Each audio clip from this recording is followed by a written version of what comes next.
Hi everybody, this is Shane R. Monroe, and today we are going to help you tame the other. All of this space that you can't figure out where it's going, why it's going there, no matter how many things you install on your micro SD card, this thing keeps growing. We're gonna help you get rid of it, or at least prune it down so it's a little bit more reasonable. Now, most of you already know what's in that other folder. There are a couple of different major folders called shader cache and compact data. And we're not going to go over what these are. I have two great videos for you, Proton 101 that will explain compat data, and a shader caches and you video that will help explain what the shader caches are, why they're important, why you need to have them. But there are cases where there are things left over you can get rid of. And that is what we want to do today, is to help you intelligently parse what's in there, decide what you can get rid of and what you need to keep. All right, we're going to get started by using a tool called Shader Cache Killer. Great name, by the way. It's exactly what it says it does. It's from Scawp. This is in GitHub, so it is open source. You can see exactly what's going on. There's two ways to run this thing. One is a one-time run on the command line, or using an installer to put it inside your Steam library so you can use it over and over again, which is exactly what we need to do because we're going to be running this over and over again over the course of this video. All right, so I'm going to go ahead and copy this install curl. Now, this is inside the video description. It might be easier to copy from there. So we're going to go ahead and run the console from system. And we're going to paste in that install curl. And it's going to ask us, do we want to add Shader Cache Killer to our Steam library? Yes, we do. Thank you for asking. You are going to need a password for your deck. If you don't already have one, set that with passwd. You'll be entering that password here. All right, we're good. We should now be able to go into Steam and see Shader Cache Killer as one of our entries. We'll filter on cache. There's zshadercachekiller.sh. Maybe not the best name, right? Let's go in here real quick and rename that so maybe we can find it later if we need it. So let's go ahead and rename this to something that makes sense. Shader Cache Killer. Absolutely perfect. Okay, now we should be good to go to run it. Okay, so here we are. It defaults to the shader cache folder. And let's talk about a little bit about what's going on in here. As you can see, this sort of is in parity with what we saw in the file manager. But let's take a look here. It's sorted initially by size. So you can see we have some very large numbers in here. 2.6 gigabytes. We have a path. There's the shader cache path with the Steam ID. And here's the name of the game if it understands what it is. So Call of Duty Infinite Warfare is 2.6 gigabytes of shader cache. I want to keep that. I want Call of Duty Infinite Warfare. So we're going to keep that one. Red Dead Redemption, 785 megabytes. I'm definitely going to keep that one. Because if you take them away, your game's going to run crappy, right? So leave the shader caches. 711 megabytes for Days Gone. I want that. But hey, wait a minute. Here we are with missing game files. So you would think maybe we could just delete that, right? Because it's missing game files. We actually don't want to, and we're going to find out why in just a minute. You can see lower numbers like these are actually Steam IDs for installed games. These higher numbers that you see, such as this one here for missing game files, is actually a non-Steam game install. Now you might think, okay, well, if it doesn't know what game is in there, I should be safe to delete this. But let's double check and make sure. To help us double check what's inside this Proton prefix, or what used to be there, we're going to use a nifty tool called ProtonTricks. And ProtonTricks can be, it should be installed by default, but it's not. Use the Discover store to install ProtonTricks if you don't already have it. When we launch ProtonTricks, it's going to show us the known Proton prefixes or non-Steam games, and we can cross-reference these values with the ones that say that they're missing from the shader cache. So 21732, whoa, wait a minute, Overwatch, oh my God. So yeah, this was a BattleNet install with Overwatch, and I've spent hours. I don't want to delete this. Had I deleted this, I would be very, very upset. So we're using these numbers to help cross-reference. All these other games, yeah, these are all good. These are all good. Not using a bunch. Here's another one, though.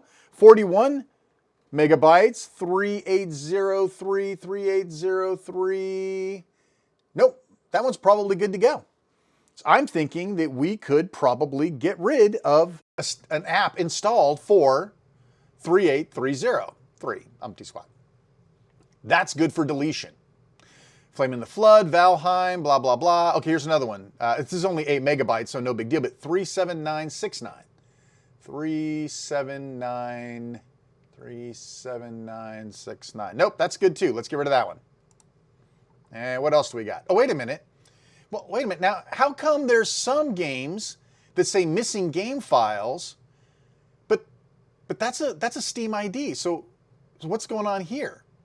All right, so this means that this game was previously installed, but is no longer installed, but its cache files remain. Now, you may want to keep the cache files for the next time you install it. Maybe you don't. But first of all, let's figure out what this game is. I mean, how do you know if you want to keep it if you don't know what game it is? So let's take a look. We're going to go to the Steam database. Let me shrink this down so we can work this together. And we are going to search for the number of that game ID. Where was it? Missing game ID. Here we go. 51027. Let's see. 1502710. Enter. Agent Intercept. Yeah, I'll be reinstalling that game in the future. I'm going to go ahead and leave that there. Hey, how about some other ones? Is there anyone else here? Here we go. This has 5 megabytes. So let's search for this one. 930210. Hoonie Pop. Love me some Hoonie Pop. That's going to go back on too. So we're going to keep that one. Let's see if we can find one that I don't care about keeping the cache for. 236450. Pac-Man Championship. Good. That one can go away. I don't need to keep that one. No big deal anyway. All right. So I've gone through. I've decided all the games that are installed that I want to keep the shaders for, games that are not installed that I still want to keep the shader for or delete, and some non-Steam games whose shader caches I'm going to keep. We've gone through the whole list, right? And we're good to delete. Okay, so we've reclaimed a handful of megabytes, maybe a couple of gigabytes of free space for the shader caches. Now, let's go to where the real monsters lie, compatdata. Shader caches being deleted, the worst that's going to happen is you're going to be inconvenienced. I accidentally deleted 668 megabytes of Overwatch shaders. Now I have to play for 5 hours so that the shader cache is rebuilt. Okay, that's not catastrophic, but it's unpleasant. We're going to go click this compatdata button. This is where you can do some serious damage if you don't know what you're doing. But we are going to dovetail on the information that we got from looking at the shader caches to help us navigate what's safe and what's not safe.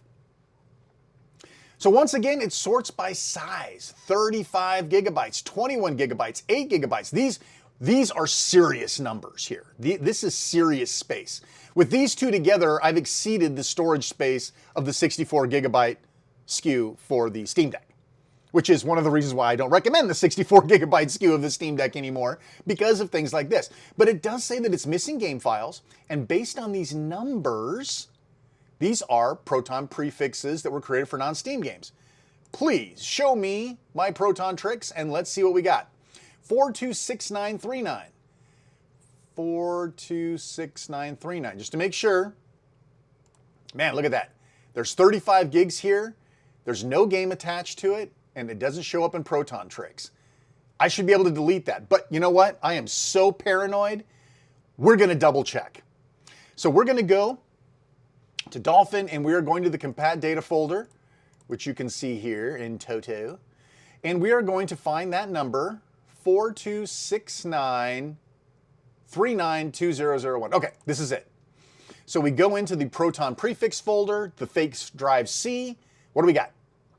Well, this all looks like standard stuff. Let's start with Now listen, these gaming files could be almost stored anywhere, but most of the time it's going to be under program files. It's going to be under a folder here that says GOG Games.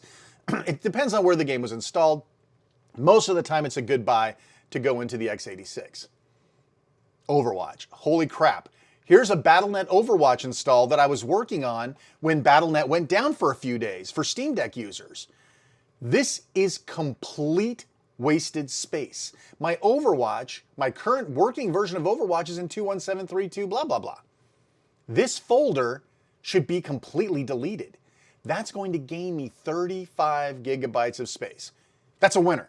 I mean, if that didn't pay for your subscribe, like, and comment down below for this video, I don't know how else to help you, folks. But let's take a look. You like how I worked that in?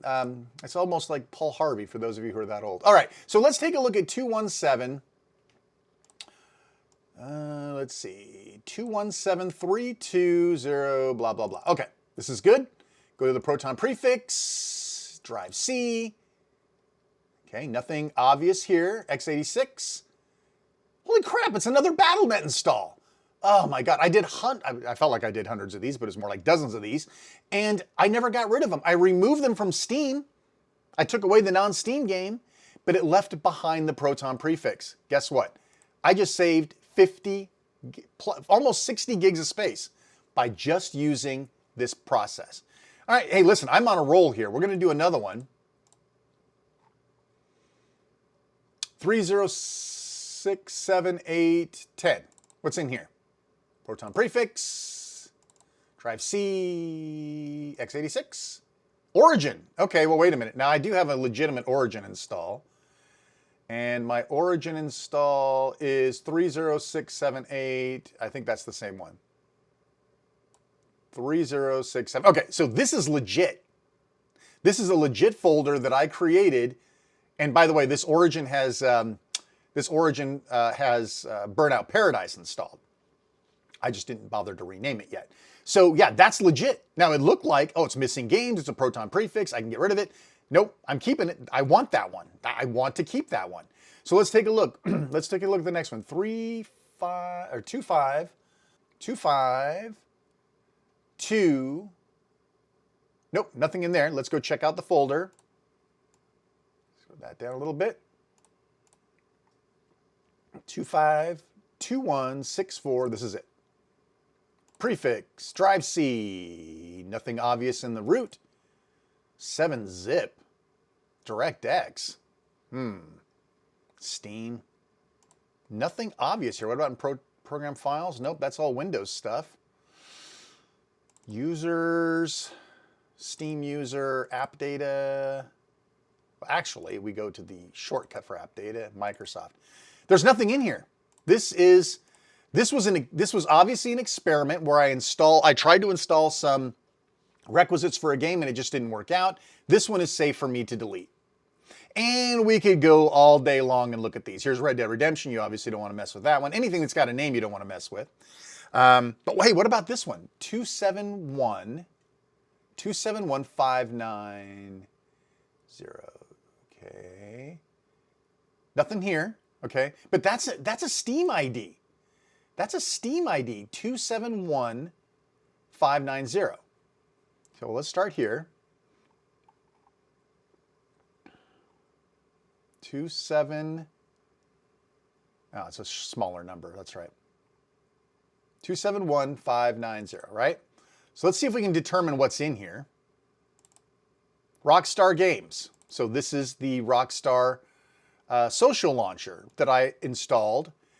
To what purpose, right? So this is a Steam number. So I didn't install this as a non-Steam app, right? So let's go in here and take this number and let's hit the database and see what the SteamDB calls it. I bet it's going to say Grand Theft Auto 5. Okay, so what we have here is I installed Grand Theft Auto 5. It installed the Rockstar launcher, but I never finished installing the game. It installed the launcher, but I never downloaded the game. So this is also probably safe for me to get rid of at this point. All right, so we can do this all day long, go through every single one of these things that I have, but this is pretty good. We're gonna net 60 plus gigabytes of space. We're gonna do it safely. We're not deleting anything that we may want to install later or any shader caches that we need for a non-Steam game. I think we're safe. All right, so deleting compact data will break the game. No kidding. We're removing the game. Deleting a compact data for a Proton version will break Proton. Well, we've been very, very safe in making sure that anything that we have, we've identified and we know what it is. We check, it says to check the app IDs on SteamDB. Hey, what smart guy told you to do that? And you continue at your own risk. I'm good with it. Let's go. And my friends, this was a successful journey. And how can I tell? One, because we didn't break anything. And two, I'm going to reclaim a ton of space. Now that we've killed all of that data, I'm going to return to gaming mode because, quite frankly, there's a lot of windows going on and getting to the Steam folders is sort of a pain. And we are back to the gaming side of things. We're going to go to settings, storage. Everything's a little bit easier to look at. Look at my friends, 92 gigs. We went from 150 something to 92. Look at all the space we saved, and it was all waste. We didn't have to remove anything we were using or playing or planning to play, and we managed to save a lot of space. Your mileage may vary, of course. Void where prohibited. Shader cache killer. This is what we want to be using. And of course, please like and subscribe here and hit that notification bell. I hope this was useful to you. I personally think this is one of the handiest possible things that could ever be written for those of us who are sort of new and you don't want to go digging through these folders yourself. This is fantastic. Thanks so much for writing this. Thanks so much for watching. I'm Shane R. Monroe, and as always, take care. We'll see you next time.